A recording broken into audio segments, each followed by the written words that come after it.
നമസ്കാരം. മാസങ്ങൾ നീണ്ട കാത്തിരിപ്പിന് വിരാമമാകുമ്പോൾ ലോകമെമ്പാടുമുള്ള ജനങ്ങൾക്ക് തികച്ചും ആശ്വാസകരമായ വാർത്തയാണ് പുറത്തുവരുന്നത്. ഇസ്രായേൽ ഹമാസ് സമാധാന കരാർ ഔദ്യോഗികമായി പ്രഖ്യാപിച്ചിരിക്കുകയാണിപ്പോൾ. അമേരിക്കൻ പ്രസിഡന്റ് ജോ ബൈഡനാണ് കരാർ പ്രഖ്യാപിച്ചത്. 15 മാസങ്ങളായി നീണ്ടു നിൽക്കുന്ന പശ്ചിമേഷ്യൻ സംഘർഷത്തിന് ഒടുവിൽ അവസാനമാവുകയാണ്. ഗാസയിൽ വെടിനിർത്തൽ കരാറിന് തയ്യാറായി ഇസ്രായേലും ഹമാസും. ബന്ദികളെ കൈമാറാൻ ഹമാസ് തയ്യാറായതോടെയാണ് ഇസ്രായേൽ വെടിനിർത്തൽ കരാറിന് അംഗീകാരം നൽകിയത്. ഹമാസ് തടവിലാക്കിയിട്ടുള്ള ബന്ദികളെയും ഇസ്രായേലിലെ ജയിലിൽ കഴിയുന്ന പലസ്തീനിയൻ തടവുകാരെയും മോചിപ്പിക്കുക, നാടുകടത്തപ്പെട്ടവരെ നാട്ടിലേക്ക് മടങ്ങാൻ അനുവദിക്കുക, തകർന്ന മേഖലയിൽ മാനുഷിക സഹായം ലഭ്യമാക്കുക എന്നിവ കരാറിൽ ഉൾപ്പെടുന്നു.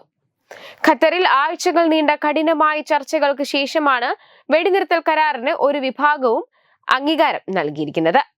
അമേരിക്കയിൽ ഡൊണാൾഡ് ട്രംപ് അധികാരം ഏറ്റെടുക്കുന്നതിന് മുന്നോടിയായി ഇസ്രായേലുമായുള്ള സംഘർഷം അവസാനിപ്പിക്കാനാണ് ഹമാസ് ലക്ഷ്യമിടുന്നത്. താൻ അധികാരത്തിലെത്തിയാൽ ഹമാസിനെ അവസാനിപ്പിക്കുമെന്ന് നേരത്തെ ട്രംപ് വ്യക്തമാക്കിയിരുന്നു. ഗാസയിൽ കുടിയൊഴിപ്പിക്കപ്പെട്ട ലക്ഷക്കണക്കിന് ആളുകളെ ജന്മദേശത്തേക്ക് മടങ്ങി വരാൻ അനുവദിക്കണമെന്ന ഹമാസിന്റെ ആവശ്യം ഇസ്രായേൽ അംഗീകരിച്ചിട്ടുണ്ട്. 15 മാസം നീണ്ട യുദ്ധത്തിനാണ് ഇതോടെ അന്ത്യം കുറിച്ചിരിക്കുന്നത്.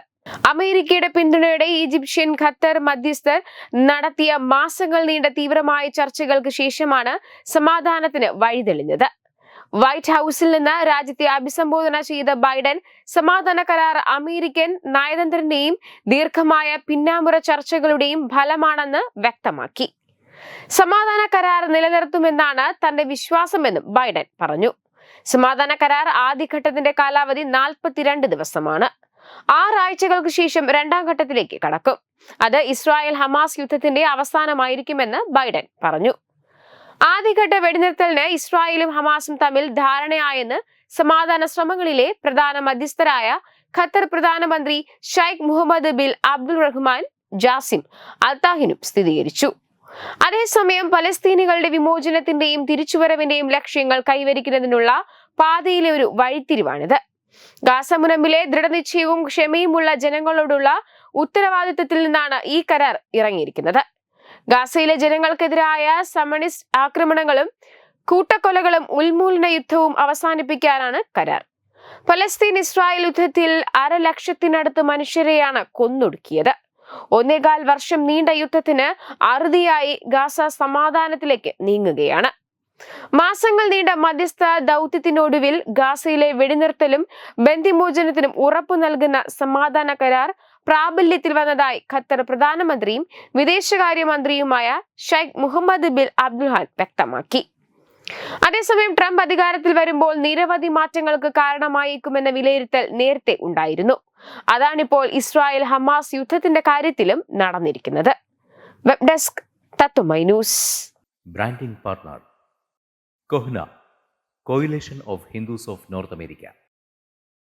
എഡ്യൂബിക്സ്, online executive education. Focus, physiotherapy centre Pattom. Unnath engineering, Gujarat. തീർത്ഥയാത്ര.com, Iron Build, Gujarat. Powered by Jyothis, realising your dream home. Our ongoing luxury apartments projects are Crown near Karivattam, The Square near UST Global, White Manor near Aattugal Ambalathara, and Evergreens Luxury Villas near Tirumala. Call 90482 55599. Jyothis Building Promoters Private Limited, Thiruvananthapuram.